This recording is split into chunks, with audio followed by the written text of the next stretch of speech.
In this video we will discuss chi square test. Chi square test जो है वो हमारे पास एक्चुअली कैटेगोरिकल डाटा में हम लोग इसे अप्लाई करते हैं।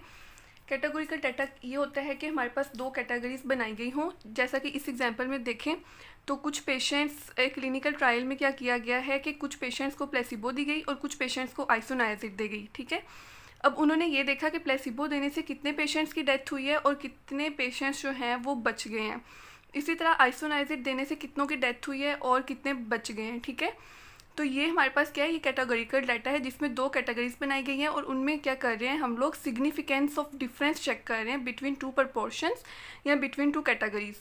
ठीक है, अब हमने काई स्क्वायर टेस्ट में सबसे पहले एक नल हाइपोथेसिस फॉर्मुलेट करना होता है। नल हाइपोथेसिस का मतलब ये होता है कि हमने जो है वो हमने ये सोचना है कि उसमें कोई भी सिग्निफिकेंट से डिफरेंस नहीं है। ठीक है, like there is no significant difference between effects of placebo and